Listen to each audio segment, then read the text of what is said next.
مسلمان ہیں، کلمہ پڑھنے والے ہیں، جو کچھ بھی ہوا غلط ہوا، ادھر سے انڈیا کے کہنے پر افغانستان پر حملہ کر رہا ہے، ادھر اندر سے ہمیں خانہ جنگیتا کی طرف دھکیلا جا رہا ہے، ہمیں اداروں کے خلاف استعمال کرنے کی کوشش کی جا رہی ہے۔ ادارے ہو یا قوم، دونوں ایک ہیں، دونوں آپس میں بھائی بھائی ہیں، ہم نے آپس میں یکجہتی کا مظاہرہ کرنا ہے۔ اور اس جو یہ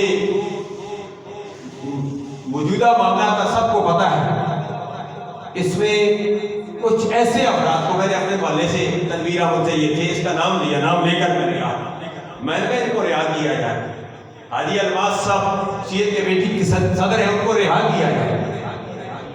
ہمارے جمعیت علماء پاکستان کے نائب صدر جنرل قاری محمد ایوب آدمی کو رہا کیا جائے۔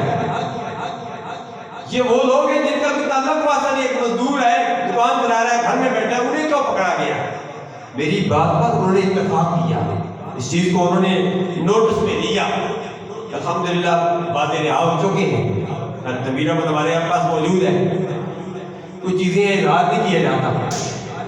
تو باہر کا میں نے کہا مدارس اور مساجد کو تالے لگانا اس چیز کا حل نہیں ہے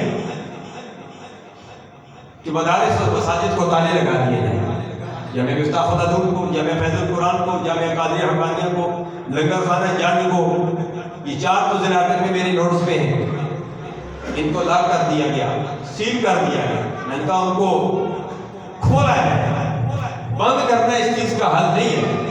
مذاکرات کیے جائیں، ٹیبل ٹاک کیا جائے، یہ اگر بند ہی رہیں گے تو مزید حالات خراب سے خراب ہوتے جائیں گے۔ یہ ریاست بھی ہماری ہے اور ریاست میں رہنے والے افراد بھی ہمارے ہیں، یہ پاکستان ہمارا ہے، ہم نے بنایا تھا، ہمارے بزرگوں نے بنایا تھا، قائد اعظم محمد علی جناح نے بنایا تھا، پیر جماعت علی شاہ صاحب نے بنایا تھا، پیر گوسف گولڈے شریف نے بنایا تھا، مانکی شریف، باب کھیل شریف، چورہ شریف، ان اولیاء کاملین نے قائد اعظم محمد علی جناح صلی اللہ علیہ رحمت کا ساتھ دیا، یہ پاکستان بن گیا۔ لا الہ الا اللہ محمد رسول اللہ کے کلمے پر یہ پاکستان بارز وجود میں